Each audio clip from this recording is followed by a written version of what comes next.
Assalamualaikum warahmatullahi wabarakatuh. Kembali lagi di channel YouTube saya. Di sini saya akan menjelaskan mengenai manusia sebagai makhluk sosial, yang mana di dalam bidang bimbingan sosial. Nah, kenapa sih manusia itu dikatakan sebagai makhluk sosial?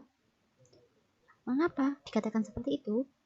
Nah, manusia itu dikatakan sebagai makhluk sosial itu dengan beberapa alasan, yaitu yang pertama, adanya dorongan untuk berinteraksi.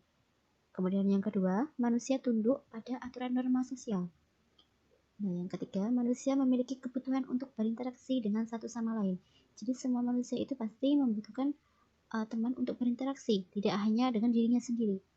Kemudian yang keempat yaitu potensi manusia akan benar-benar berkembang apabila ia hidup di tengah-tengah manusia. Nah, seseorang itu dia itu akan berkembang jika dia itu mau hidup bermasyarakat, tidak menyendiri saja. Kalau hanya menyendiri dengan dirinya sendiri, maka dia tidak akan berkembang. Jadi di sini potensi manusia itu akan benar-benar berkembang jika dia itu mau hidup bersosial. Kemudian karakteristik manusia sebagai makhluk sosial. Nah, yang pertama yakni suka bergaul. Jadi karakteristik manusia itu kita juga harus suka bergaul, entah itu sama teman, sama keluarga, sama tetangga terutama. Nah, kita tuh harus bergaul sama mereka. Jadi jangan bergaul dengan dirinya sendiri saja. Kemudian yang kedua yaitu suka bekerja sama. Nah, ini yang paling penting dalam kehidupan masyarakat serta sama di lingkungan sekolah maupun dengan teman-temannya. Kemudian yang ketiga yaitu hidup berkelompok. Jadi hidup berkelompok yaitu dalam satu masyarakat itu banyak temannya atau banyak tetangganya, tidak menyendiri rumahnya gunung sendiri saja. Tidak seperti itu. Kemudian memiliki kepedulian terhadap orang lain.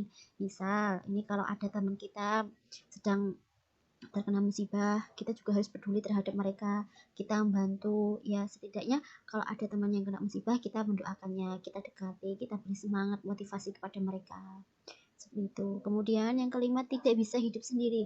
Nah, tentunya kita sebagai manusia biasa itu tidak bisa kalau kita itu hanya hidup sendiri saja. Jadi kita itu mesti membutuhkan orang lain, membutuhkan tetangga kita, membutuhkan teman kita. Jadi kita tidak bisa untuk hidup sendiri. Kemudian di sini selanjutnya itu kedudukan manusia sebagai makhluk sosial. Nah, tidak bisa hidup sendiri atau mencukupi kebutuhan sendiri. Pasti itu manusia itu tidak akan bisa memenuhi kebutuhannya sendiri untuk kelangsungan hidupnya. Jadi semua apa yang dia lakukan pasti akan membutuhkan bantuan orang lain. Nah, maka dari itu kita harus berbuat baik kepada orang tua kita tentunya. Kita tidak boleh marah-marah, kita tidak boleh berkata kasar kepada mereka. Pasti kita akan membutuhkan orang tua kita, entah itu ketika kita sedih, kita susah, pasti kita akan membutuhkan mereka. Kemudian berbuat baik kepada sesama manusia. Nah, entah itu siapa saja orang itu, kita harus berbuat baik kepada sesama. Jadi kita tidak boleh membeda-bedakan ya, terutama teman kita ada yang jelek, nah kita nggak mau berteman sama mereka. Jangan. Kita harus menganggap mereka itu sama. Jadi kita harus berbuat baik kepada siapapun itu. Nah, cukup sekian yang dapat saya sampaikan. Semoga dapat bermanfaat. Wa akhiran, wassalamualaikum warahmatullahi wabarakatuh.